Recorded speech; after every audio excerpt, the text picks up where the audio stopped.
안녕하세요. 저는 40대 중반 여자입니다. 저는 아주 어릴 때부터 사회생활을 시작해서 지금까지 항상 바쁘게 살아오고 있어요.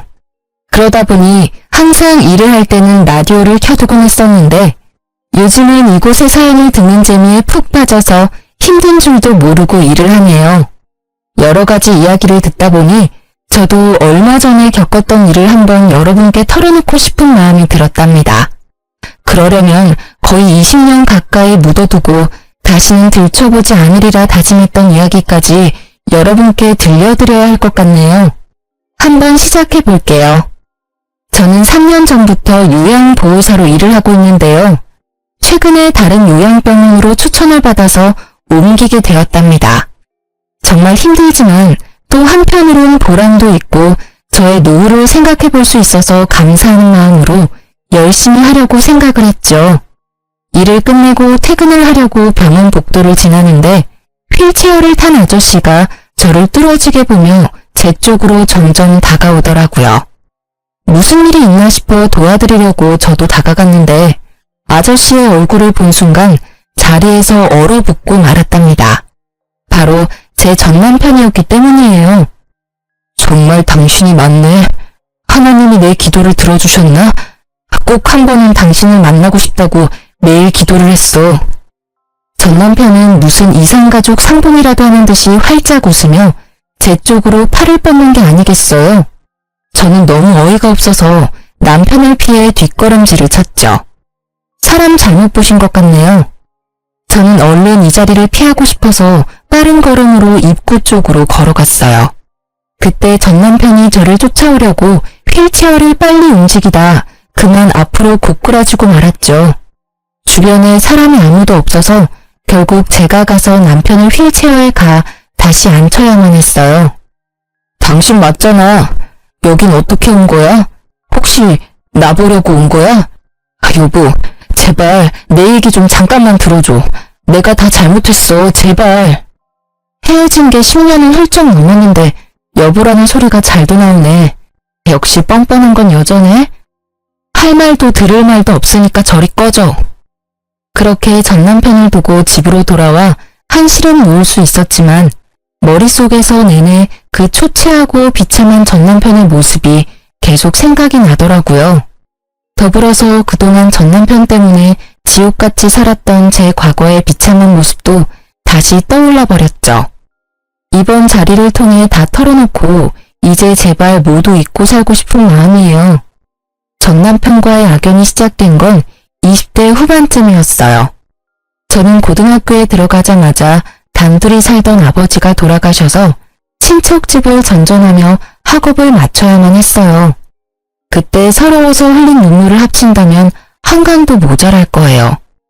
저는 돈을 벌어야겠다는 생각으로 고등학교 졸업하자마자 대기업의 생산직으로 들어가서 일을 하기 시작했죠. 3교대를 해서 밤낮이 바뀌고 몸이 너무 힘들었지만 그만큼 점점 늘어나는 월급을 보며 하루하루 버틸 수 있었답니다. 그렇게 8년 가까이 일을 하니 어느새 선임이 돼서 한결 여유로워지더라고요. 어느 날 같이 일하는 친한 언니가 말을 하더라고요. 내가 매주 롤러스케이트 동호회 나가는데 같이 가볼래? 넌 맨날 일만 하고 사니? 바람 좀 쐬고 남자도 좀 만나고 그래야지. 얼굴도 이쁜 게. 내 처지에 무슨 남자야. 난 열심히 돈 모아서 내 힘으로 아파트 살 때까지 남자 안 만날 거야. 그러지 말고 이번에 한강 가서 탈 건데 같이 가자.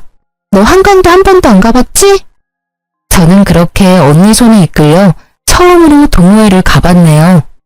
신입이라 그런지 많은 회원들이 저한테 관심을 가져서 좀 부끄러웠는데 그 중에서도 눈에 띄게 잘생긴 남자 한 분이 보이더라고요. 역시나 여러 명의 여자들에게 둘러싸여 있어서 인기가 참 많은가 보다 했죠.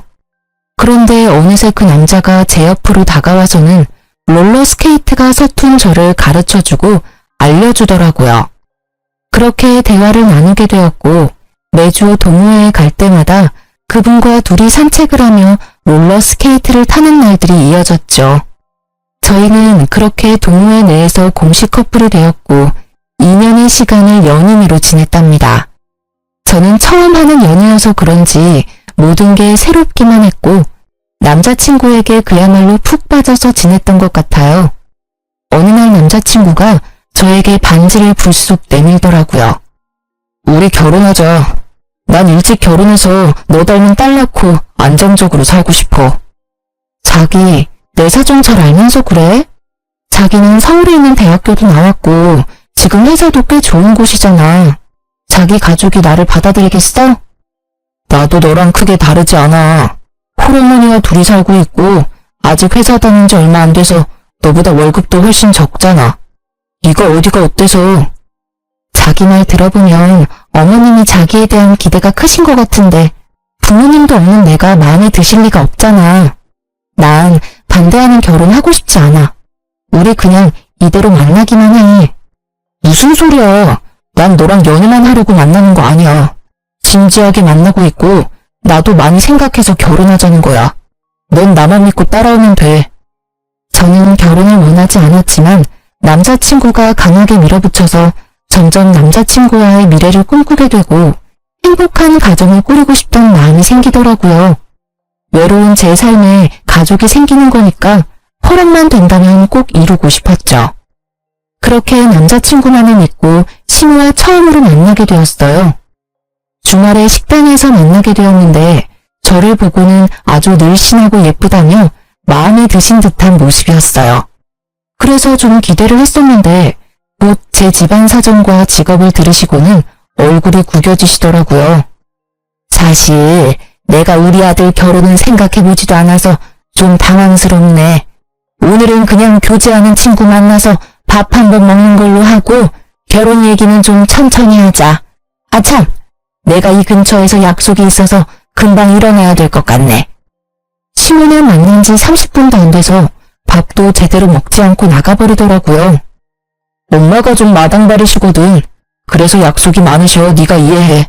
다음에 정식으로 인사드리자. 저는 본능적으로 시무가 저를 마음에 들어하지 않는다는 걸 느낄 수 있었어요.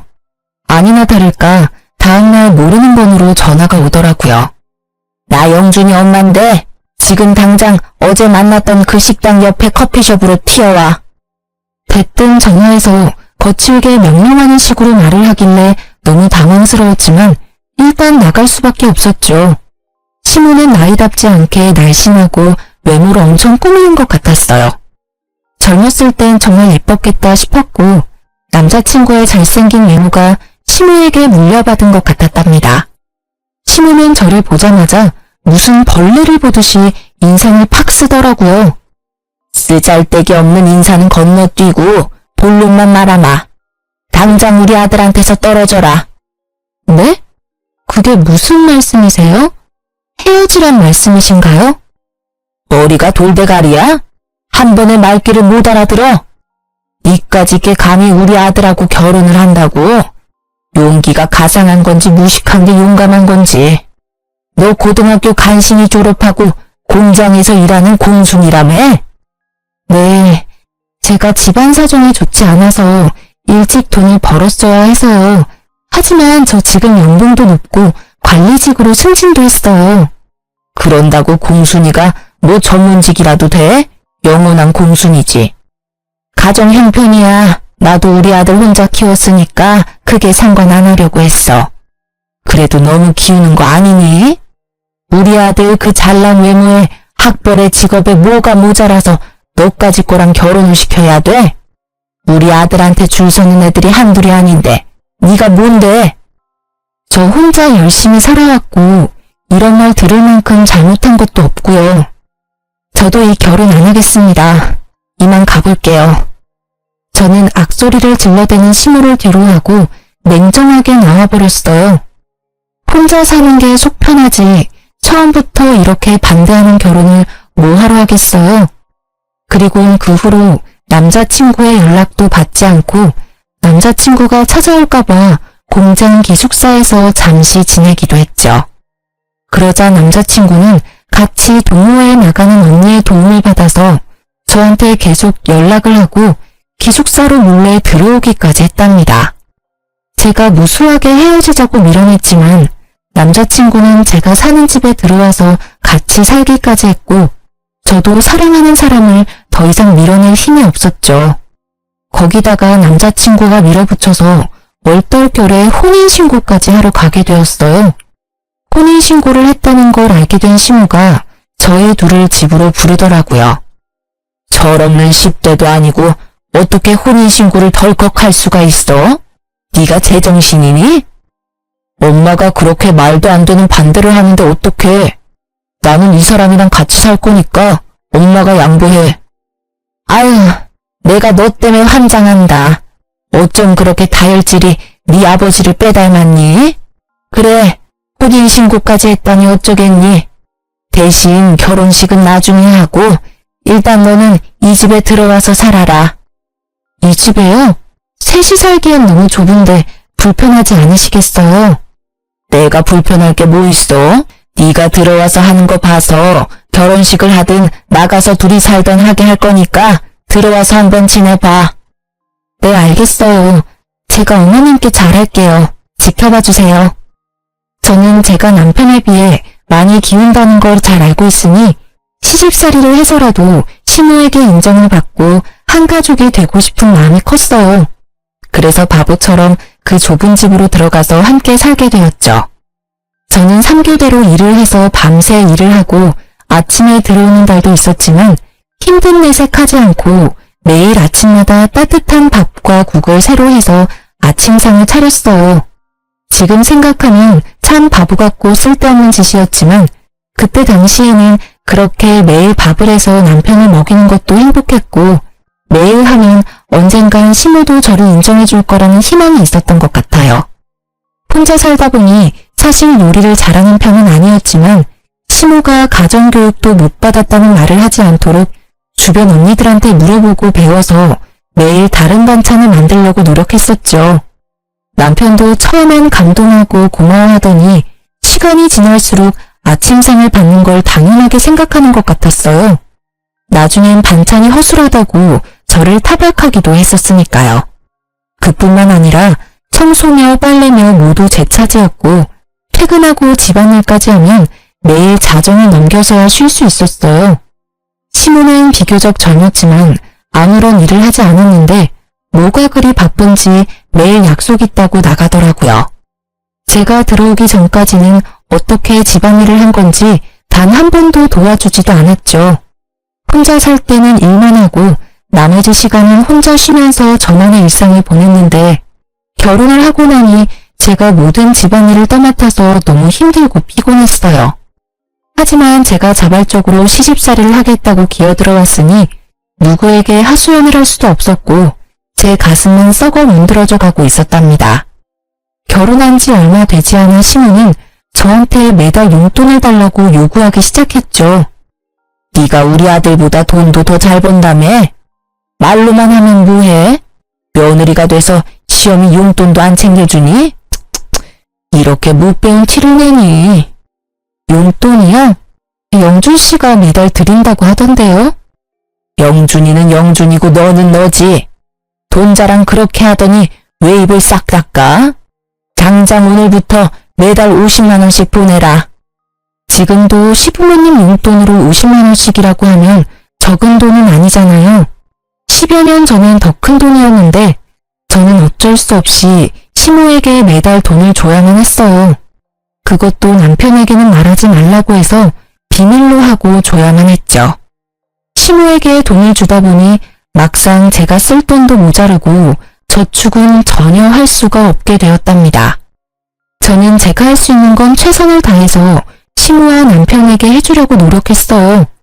정성을 들이면 언젠가는 제 진심이 통할 거라는 바보 같은 생각이었죠. 하지만 매번 돌아오는 건 천의 고아의 무식한 공순이라는 시모의 비아냥뿐이었답니다. 그렇게 열정적이었던 남편도 막상 같이 살게 되자 눈에 띄게 사랑이 식어가는 게 보일 정도로 차갑게 굴기 시작했죠. 매일 주어진 일을 해나갔지만 뭔가 잘못된 게 아닐까라는 생각으로 머릿속이 복잡해졌답니다. 어느 날 퇴근하고 집에 돌아오는데 맞은편에서 시모와 시모 지인들이 떠들썩하게 수다를 떨면서 걸어가는 게 보였죠. 저는 반가운 마음에 시모에게 종종 걸음으로 다가갔는데 저를 발견한 시모가 정색을 하더니 저를 모르는 척 쓱 지나가 버리는 거 있죠. 저는 너무 황당해서 점점 멀어지는 시모만 넋놓고 바라볼 수밖에 없었어요. 기운이 빠져서 힘없이 집에 들어오니 먼저 와 있던 시모가 저한테 물건을 막 던지며 소리를 지르는 게 아니겠어요? 너는 거기가 어디라고 감히 아는 척을 하려고 해? 너 때문에 얼마나 시겁했는지 알아? 그럼 어머님 봤는데 인사 안 하고 지나쳤으면 또 한 소리 하셨을 거 아니에요. 제가 어떻게 해야 되는데요? 이것 봐라. 아주 본색이 나오시네. 너같이 급 떨어지는 애가 며느리라고 동네방네 자랑이라도 하리? 눈치를 보니 어머님 지인분들은 영준 씨가 결혼한지도 모르는 모양이네요. 결혼한 거 숨기신 거예요? 야, 결혼식도 안 했는데 무슨 혼인신고야. 니네가 멋대로 한 거고. 나중에 어떻게 될지 누가 알아? 나 참, 밖에서 나 보면 아는 척 하지 마. 쪽팔리니까. 제가 부끄럽다고 아들이 결혼했다는 것도 말하지 않다니 너무 서운하더라고요. 제가 무슨 숨겨놓은 여자도 아니고 나쁜 짓을 한 것도 아닌데 이렇게 당당하지 못하게 살아야 할 이유가 있나 싶었죠. 저녁에 남편에게 말하니 황당하게도 시모편을 들더라고요. 결혼식을 해야 축의금도 받고 떳떳하게 밝힐 수가 있는 거지. 사실 지금이야 동거라고 봐야지. 동거? 혼인신고까지 해놓고 그렇게 무책임하게 말할 거야? 그럼 결혼식은 언제 할 건데? 차일피일 미루기만 하고 있잖아. 아, 좀 기다리라고. 나 곧 이직할 건데 회사 사람들한테 축의금 받긴 좀 그렇잖아. 이직? 그런 말 없었잖아. 멀쩡히 잘 다니던 회사를 왜 옮겨? 아, 그런 게 있어. 너한테 일일이 다 말해야 돼? 피곤하게. 말하면 뭐 알아듣기는 하고. 근데 너 꼬라지가 이게 뭐야? 같이 산다고 너무 막 하는 거 아니야? 완전 아줌마 다 됐네. 말 다 했어? 퇴근하자마자 청소하고 밥 차리고 설거지 해봐. 피곤해서 씻을 힘도 없어. 도와줄 생각은 안 하고 이제 내 외모 지적이야? 아니, 좀 꾸미면 예쁜 걸 알아서 그러는 거지. 아, 말대답 좀 그만해. 피곤해 죽겠는데. 결혼 초기만 해도 밤에 둘이 공원에 나가서 롤러스케이트를 타기도 하면서 깨가 쏟아지는 시절을 보냈는데요.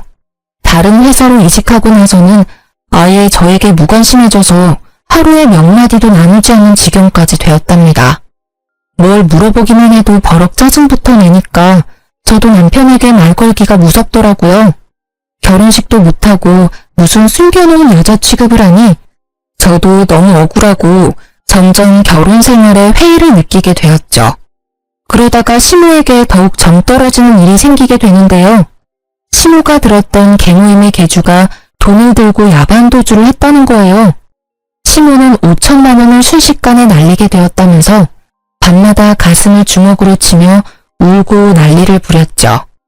더군다나 그 중에 3천만 원은 최근에 사채업자에게 빌려서 계주에게 줬던 거라 매달 엄청난 이자를 내야 했고 시모는 당연히 갚을 능력은 전혀 없었어요. 엄마가 매일 밤 저렇게 우는 게 불쌍하지도 않아? 당신 모아둔 돈 좀 있지? 내가 차차 갚아줄 테니까 일단 급한 불부터 좀 끄자. 그거 갚으려면 나도 적금 깨야 돼. 내가 얼마나 힘들게 모은 건데. 그깟 돈보다 시어머니 건강이 우선 아니야? 아, 당장 돌아가실 것 같이 구시는데 일단 적금 좀 깨. 내가 매달 갚아줄게. 넌 내가 깡패들한테 잡혀갔으면 좋겠지? 며느리라는 게 어쩜 그렇게 야박해? 하나뿐인 시어미한테 그깟 돈 좀 못 해주니? 적금 좀 깨면 어때? 다시 부으면 되지. 끝까지 모른 채 하고 싶었지만 당장 사채업자들이 집까지 찾아와서 문을 두드리고 겁을 주니까 해결부터 해야겠다 싶더라고요. 남편은 사채업자들이 제 회사까지 찾아올 거라면서 매일 적금을 깨라고 저를 압박했고요. 사실 저는 어릴 적부터 차곡차곡 들었던 적금이 있었는데 그걸 깨서 시모의 빚을 갚아주게 되었어요. 제가 너무 속상했던 건 제가 빚을 갚아줬음에도 시모는 저에게 고맙다는 말 한마디도 하지 않았다는 사실이었어요. 제가 피땀 흘려 모은 돈을 가져갔으면서도 마치 당연하다는 듯이 구는 모습에 정말 정이 확 떨어져 버리더라고요. 그동안 시모에게 인정받으려고 애썼던 순간들이 모두 부질없이 느껴졌죠. 사실 아무도 저를 잡지 않는데 저만 이 집에서 나가버리면 두 사람과의 인연은 바로 끝나버릴 수 있을 것 같더라고요. 그런 고민을 하는 와중에 저에게 소중한 생명이 찾아오게 되었답니다. 너무나 갑작스러웠지만 남편은 제가 임신했다는 걸 알고 무척 기뻐하더라고요. 예전처럼 다정한 남편의 모습으로 돌아온 듯했고 살뜰히 저를 챙겨주기 시작했어요. 그걸 보는 시모는 영 못마땅한 표정이었죠. 거기 바닥이 더러우니까 엎드려서 박박 걸레질 좀 해라. 저 물건들 좀 들어서 집 밖에다가 쌓아둬라. 어머니, 초기엔 쪼그려 앉거나 무리하면 안 된대요. 이따가 영준 씨 오면 시키세요. 그거 잠깐 드는 건데 뭐가 어렵다고 유세야? 누구네 안 낳아봤어? 그런 걸로 잘못되려면 안 낳는 게 낫지. 빨리 안 옮겨? 시모는 제가 임신 초기일 때 집안일을 더 시키고 무거운 걸 자주 들게 하면서 저를 더 괴롭히더라고요. 그땐 막연히 임신했어도 봐주지 않는다고만 생각했는데 지금 생각해보면 아기를 원하지 않아서 잘못되게 하려고 했던 것 같아 소름이 끼치네요. 저는 건강하게 아기를 낳고 싶어서 회사도 휴직했고 제 돈으로 맛있는 거 사 먹어가면서 아기를 지켜나갔어요. 그렇게 남편을 닮아 코가 오똑한 아들을 품에 안을 수 있었답니다. 아들을 낳고 품 안에 처음 안아본 날이 제 인생에서 가장 행복한 날이었어요. 그동안 시모와 남편에게 철없고 서운했던 건 모두 잊고 아기와 함께 한 가족으로 잘 살아보려고 다짐도 했었죠. 그렇게 집에서 아기를 돌보는데 빌라가 너무 좁아서 거실에서 아기와 생활하다 보면 물건들이 가득 차서 발 디딜 틈도 없더라고요. 화장실이 너무 좁아서 아기 욕조 넣고 목욕시키기도 너무 힘들었어요. 남편은 새로 이직한 회사 일로 바빠서 매일 밤 늦게 들어왔고 시모는 단 한 번도 육아를 도와주지 않았어요. 정말 매정할 정도로 아기 얼굴도 잘 쳐다보지 않더라고요. 아무리 제가 미워도 자신의 손주한테까지 이렇게 정이 없을 수가 있는지 기가 찼죠. 어머니, 저 잠깐 밥 좀 먹게 아기 좀 봐주실 수 있을까요? 혼자 잘 누워있구만 뭘 봐? 애 앞에 두고 밥에 국 말아서 후루룩 마시면 되지. 요즘 영준 씨도 매일같이 늦게 들어와서 저 혼자 하루 종일 아기를 보려니 너무 힘들어서요. 저 씻은 지도 며칠 됐어요. 잠깐만 좀 봐주세요. 네 애를 네가 봐야지 왜 나한테 봐달래? 내가 언제 손주 낳아달라든? 네가 좋아서 낳은 걸 가지고 왜 나한테 떠넘겨? 나 나가야 돼. 비켜. 아무도 도와주는 사람 없이 하루 종일 아기와 씨름하려니 정말 미쳐버리겠더라고요. 그나마 믿을 사람은 남편뿐인데 남편은 밤에 아기가 울어서 짜증이 난다면서 어느 날부턴 외박까지 일삼기 시작했죠. 주말에 저는 새벽부터 일어나서 아기를 보고 있는데 남편은 태평하게 늦잠을 자는 걸 보니 부하가 치밀어 올라 남편을 흔들어 깨웠어요. 주말엔 아기 좀 봐야지 언제까지 잘 건데 내가 얼마나 힘든 줄 알아? 나 혼자 애 만들었어? 아빠라는 인간이 어쩜 그렇게 애를 쳐다도 안 봐. 당신은 귀찮다고 외박하고 다니고 도대체 어디에 있다 오는 거야? 아 정말 귀찮게. 일하다가 늦어지면 외박도 하는 거지. 너 지금 일 안 하잖아. 그럼 네가 애를 보는 게 맞는 거 아니야? 그래. 이렇게 나온다 이거지? 오늘 당신 일 안 하잖아. 그럼 당신이 애 보면 되겠네. 저는 남편에게 아기를 안겨버리고 지갑만 챙겨서 집을 나와버렸어요. 남편이 계속 전화를 해댔지만 다 무시해버리고 하루를 야관에서 혼자 보냈죠. 오랜만에 혼자 있으니 몸은 참 편했지만 아기가 걱정이 돼서 마음이 너무 불편했어요. 결국 다음날 오전에 집으로 들어갔죠.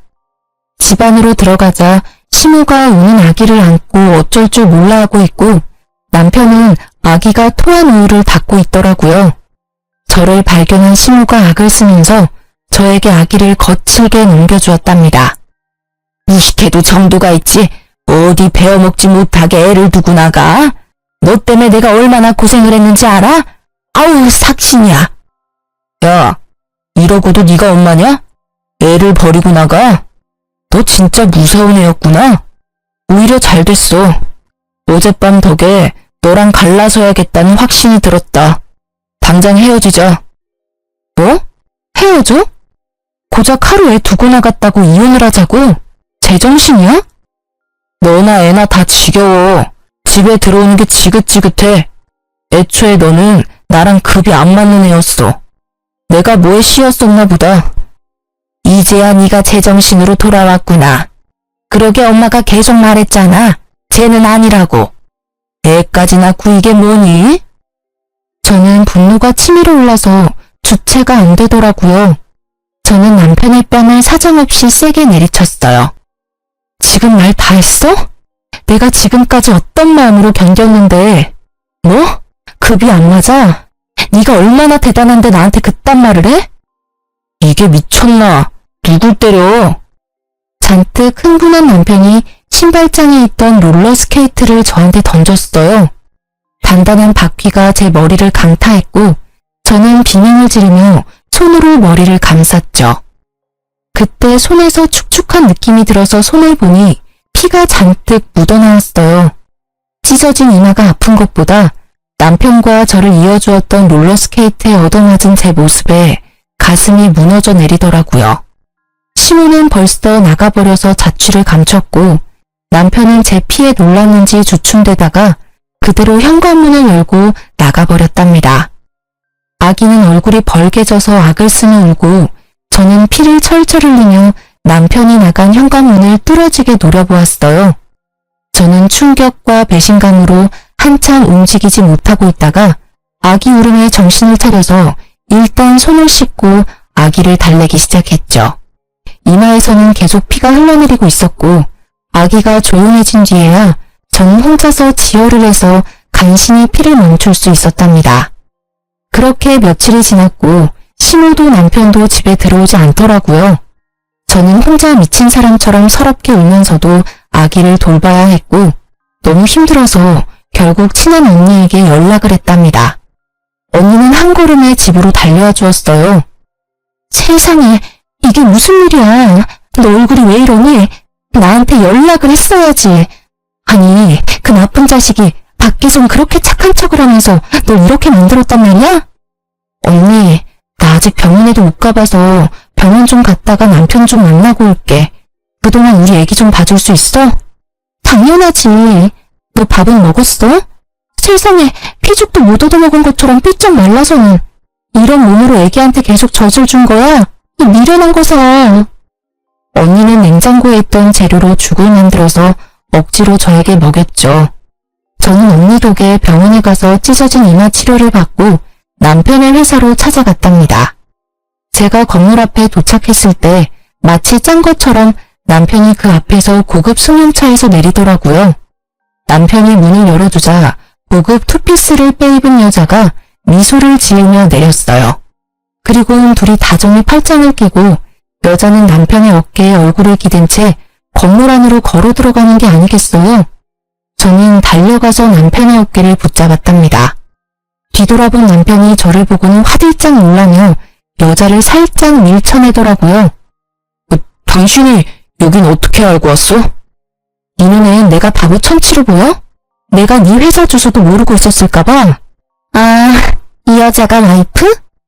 얘기 듣던 대로네. 여자가 저를 머리부터 발끝까지 훑어보더니 비웃음 짓는 게 아니겠어요. 저는 분노와 수치심이 밀려와서 몸이 부들부들 떨려왔답니다. 이 여자는 뭐야? 너 바람펴? 그래서 이혼하자는 거였어? 이 인간 말종 같은 자식아. 남의 회사 앞에서 소란 피우지 말고 진정 좀 해요. 이러니까 급 떨어진다는 소리나 듣지. 그래요. 우리 사랑하는 사이니까 그쪽이 양보 좀 해서 이혼 좀 해줘요. 내가 위로금은 섭섭지 않게 줄 테니까. 뭐라고? 넌 뭐 얼마나 대단한데 나를 무시해? 그래봤자 상간녀 주제에. 저는 여자의 긴 머리채를 잡고 마구 흔들기 시작했어요. 여자는 저보다 키가 작아서 저를 막지 못하고 마구 휘둘리며 비명만 질러댔죠. 남편이 그런 저를 말리려고 제 손을 마구잡이로 던지더라고요. 제가 멈추지 않자 저를 세게 밀쳐서 저는 바닥으로 고꾸라졌죠.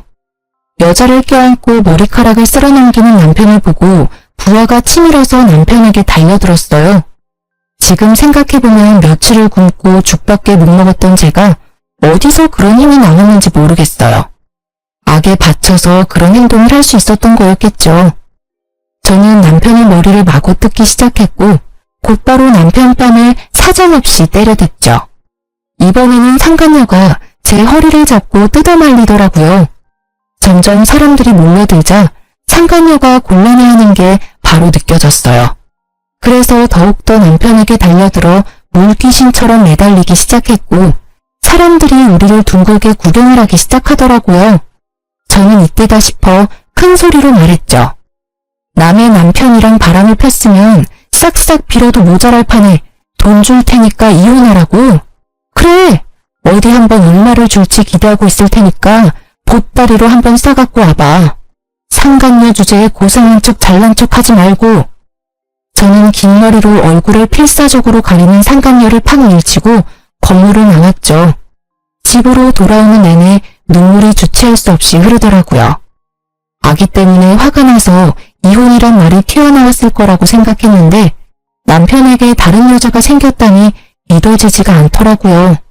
거기다 내 초라한 몰골과 비교가 되게 화려하고 고상한 모습을 보니 비참하고 제 자신에게도 화가 얼마나 나던지요.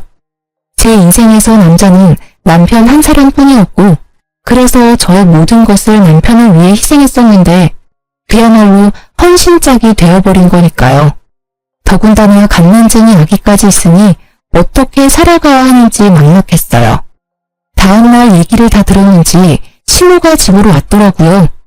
그동안 어디서 지냈던 건지 아주 얼굴이 더 좋아졌고 비싸 보이는 옷을 입고 있었어요. 너 어제 영준이 회사 가서 난리를 쳤다며? 그렇게 못 배운 티를 내고 싶니? 우리 한 사장이 너 때문에 얼마나 곤란해졌는 줄 알아? 그 상간녀가 한 사장이에요? 그 회사 사장이라고요? 상간녀라니 말 조심 못해? 얼마나 대단한 분인 줄 알아? 영준이보다 4살 많은데 그 큰 회사 대표에다 재산이 어마무시하다. 그런 여자가 좋다는데 어떤 남자가 마다해? 이제야 기억이 나네요. 영준 씨한테 그 회사 소개한 거 어머님이죠? 일부러 그런 거죠? 손주까지 있는데 어머니가 사람이에요? 소개해준다고 다 정분나냐? 둘이 잘될 팔자였으니까 그런 거지. 더 말할 거 없고 이렇게 된 거 한 사장이 두둑히 챙겨준다고 할 때 이혼해. 애랑 살려면 돈이 있어야 할 거 아니야. 현실적으로 생각을 좀 하라고. 그래도 어머니 손주인데 어쩜 그렇게 정이 없으세요? 이혼하면 다신 손주 안 보실 거죠? 어차피 재혼하면 자식이야 또 생길 텐데 지금 정리 안 하면 나중에 분란만 생긴다. 네가 원해서 낳아내니까 네가 키워라. 나나 영준이는 미련 없으니까 친권이며 양육권이며 싹 다 네가 가져가고 이혼만 해줘라. 육아하느라 정신이 없어서 남편이 했던 말을 흘려들었었는데 이제야 기억이 나더라고요. 그동안 남편이 자기 회사 대표가 대단하다면서 칭찬을 많이 했었고 저랑 비교도 많이 했었거든요. 저는 당연히 남자일 줄 알고 신경도 안 썼는데 그 상간녀였던 거죠. 시모는 어떤 모임에서 상간녀를 알게 됐는데 상간녀가 몇 년 전에 이혼을 했다는 거 알고 남편을 그 회사로 이직하라고 계속 꼬드겼던 거죠. 시모의 소원대로 얼굴이 반반한 남편에게 상간녀가 관심을 갖게 됐고 결국 넘지 말아야 할 선까지 넘어버리게 된 것이었고요. 시모는 이 집을 나가서 상간녀가 마련해준 아파트에서 혼인휴식을 하며 지내고 있었던 거죠. 그러니 제가 얼마나 눈의 가시처럼 여겨졌을까요? 제가 순순히 이혼 안 하면 어쩔 건데요?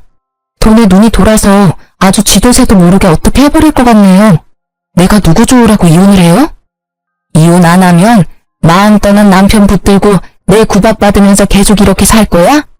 애를 생각해서라도 잘 생각해라. 한 사장 마음 바뀌기 전에. 이번에는 급에 맞는 며느리 얻으셔서 아주 좋으시겠네요.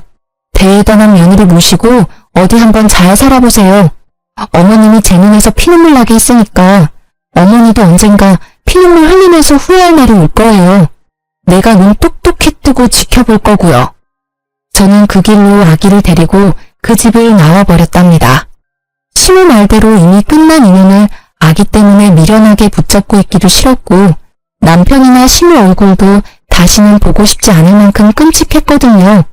합의 이혼하고 확정이 된 날에 참 어이가 없는 게 셋이 살던 그 좁은 빌라 명의도 제 이름으로 바꿔주고 상간녀가 바로 1억을 입금해주더라고요. 돈을 막 써도 될 만큼 많아서 그런 건지 아님 그만큼 남편에게 빠져서 그런 건지는 몰라도 저는 20년을 벌어도 못 모을 돈을 한 번에 보내주니 참 기가 막혔답니다. 너무 원통하고 분하고 제 지난 시간이 후회되었지만 아기와 살 길이 막막했기에 그 돈을 받을 수밖에 없었어요. 저는 셋이 살던 그 빌라가 집 떨리게 싫어서 바로 팔아버리고 그 돈과 1억을 합쳐서 서울의 아파트를 구입해서 아기와 둘이 살아가게 되었답니다. 혼자의 몸으로 갓난아기를 키우며 사는 건 정말 고통스러울 정도로 힘들었죠. 저는 잠깐씩만 일할 수 있는 식당 아르바이트를 해서 돈을 벌다가 아기가 유치원에 다닐 수 있게 되자 좀 숨통이 튀어 작은 건설회사의 경리로 일을 하기 시작했어요. 사무직 경력이 없던 저는 야근까지 해가면서 열심히 일을 배워서 6개월이 지나서부터는 사장님의 인정도 받게 되었고 5년 동안 그곳에서 일을 했죠. 그리고 거래처 직원이었던 지금의 남편과 안면을 트고 점점 친해지게 되었는데요. 몇 번의 데이트를 하고는 저한테 프로포즈를 하더라고요. 우리가 만난 지는 얼마 안 됐지만 사실 전 오랫동안 지켜보고 있었어요. 우리 처지가 같은데 같이 살아봅시다. 내가 원희 씨 노후 남부럽지 않게 책임질게요. 너무 이른 감이 있다고 생각했지만 지금 남편은 사별을 해서 아들 한 명을 키우며 살고 있어 처지가 비슷해서 더욱 정이 갔답니다. 한 번의 아픔이 있었지만 듬직한 남편을 한 번 더 믿어보기로 하고 용기를 내서 재혼을 하게 되었죠. 지금은 두 아들과 남편과 함께 행복한 가정을 이루어 살고 있답니다. 내 가족을 만들고 싶다는 저의 바람이 드디어 이루어진 것이죠. 남편은 기술직이라 연봉이 높은 편이고 제가 예전에 사놓은 서울의 아파트의 월세만으로도 일을 안 해도 될 정도인데요. 저는 평생을 일을 해서 그런지 전업주부로 사는 게 오히려 더 힘들더라고요. 그래서 요즘 많이 한다는 요양보호사 자격증을 따서 요양병원에서 일을 하게 되었답니다. 어디서나 성실하게 일을 하기에 이번에도 인정을 받아서 다른 요양병원으로 더 좋은 대우를 받고 옮겨보기로 한 거였는데요. 그곳에서 생각만 해도 치가 떨리는 전 남편을 만나게 된 것이었죠. 제가 전 남편을 보고 너무 충격을 받았던 건 전 남편이 두 다리가 없다는 사실이었어요. 그런 모습을 하고 있으리라곤 상상도 하지 못했었는데 말이죠. 두 다리가 없는 전 남편을 부축해서 휠체어에 앉히고 나니 무릎이 덜덜 떨리더라고요. 그런 제 표정을 읽었는지 전 남편이 황급하게 말을 해나갔죠. 당신한테 못할 짓을 해서 내가 벌을 받았어. 당신이랑 이혼하고 그 여자랑 바로 결혼식을 했어. 어머니 소원대로 대단하게 치렀지. 신혼여행 다녀와서 새벽에 공항에서 집으로 올 때 크게 사고를 당했어. 그때 두 다리를 잃었지. 당신이 얼마나 그리웠는지 몰라. 나랑 이혼한 순간부터 그쪽이랑 나는 남보다 못한 사이예요. 그쪽이 어떻게 되든 아무 관심이 없다고. 전 남편은 초췌한 얼굴로 눈물을 절절 흘리면서 팔을 연신 제 쪽으로 뻗어대더라고요. 저는 그 모습조차 소름이 끼쳐서 계속 한 발짝씩 뒷걸음질 쳤어요. 당신도 내가 싫지? 그 여자는 많이 다치지 않았었는데 내 다리가 없단 걸 알고는 뒤도 안 보고 가버리더라고. 결혼식만 했지 혼인신고도 안 해서 가는 걸 막을 수가 없었어. 그 후로 어머니가 내 기저귀 갈아가며 간병하시느라 고생 많이 하셨는데 작년에 갑자기 뇌출혈로 돌아가셨어. 그래서 요양원으로 들어온 거야. 태어난 손주 기저귀 한 번도 안 갈아주더니 다리 잃은 아들의 대소변을 받아가며 간병했었다는 시모야말로 자업자득이라 해야 할까요? 저는 더 이상 전 남편과 마주하고 싶지 않아 서둘러 현관으로 발걸음을 옮겼어요. 전 남편이 저를 따라오면서 계속 불러대더라고요. 여보, 잠깐 기다려줘. 할 말이 있어. 제발. 우리 아들은 지금 어디 있어? 내가 매일 우리 아들 생각하면 울다 잠들어. 우리 아들 얼굴 한번 볼 수 있을까? 내 소원이야. 내가 왜 그쪽 소원을 들어줘야 돼? 그리고 당신이 나랑 아기를 버린 이후로 당신 아들은 이 세상에 없는 거야. 다시는 우리 아들이란 말 짓거리지 마. 매일 당신이랑 우리 아들만 생각하며 살았어. 언젠가 다시 만날 수만 있다면 당신에게 버린 짓을 용서를 빌고 싶었어. 여보, 미안해. 제발 용서해줘. 다시 날 받아줄 순 없을까? 용서 좋아하네. 다리까지 잃었으면 사람이 될 만도 한데 예전이나 지금이나 어쩌면 그렇게 이기적이야? 내가 아직도 너만 바라보고 사는 등신인 줄 알아? 난 진작에 재혼해서 지금 남편이랑 행복하게 살고 있어. 넌 평생 네가 만든 지옥에 갇혀서 잘 살아봐. 저는 전 남편에게 차갑게 쏘아붙이고 병원 문을 나섰어요. 이참에 병원도 그만두고 좀 쉬어야겠다고 마음을 먹었죠. 병원 밖 주차장에서 지금의 남편과 학교를 마친 아들들이 웃으며 손을 흔들고 있더라고요. 저는 혹시나 전 남편이 볼까 무서워 병원 쪽을 뒤돌아봤는데 아니나 다를까 저를 찾으려고 전 남편이 휠체어를 끌고 밖으로 나오더라고요. 저는 승용차 쪽으로 달려가서 얼른 아들을 차에 타게 하고 급하게 차를 출발시켰답니다. 영문을 모르고 급하게 운전하는 남편과 무슨 일 있냐고 묻는 아들들의 물음에 차마 대답할 수가 없더라고요. 그렇게 헤어지고 마지막으로 전 남편을 마주쳤고 그 후로는 보지 못했죠. 어릴 때부터 외로운 인생을 살았던 제가 갓난아기와 함께 버려져서 또다시 혼자 이 세상의 풍파를 겪어내야 했을 때 정말 이 세상에 대한 끈을 놓아버리고 싶었던 적이 한두 번이 아니었는데요. 그 아픔을 다 견딜 수 있었던 건 저의 하나뿐인 아들 덕이었죠. 시모와 전 남편의 처참한 말로를 보니 역시 사람이 죄를 지으면 안 된다는 걸 다시 한번 느끼게 되네요. 그리고 그동안 저의 아픔도 어느 정도 보상을 받은 기분이 들어요. 이번에 제 이야기를 털어놓은 것을 시작으로 전 남편에 대한 건 모두 잊어버리고 지금의 남편과 두 아들과 함께 지지고 볶으며 행복하게 살아볼게요. 여러분도 항상 행복하시길 바라면서 이야기를 마치겠습니다. 감사합니다.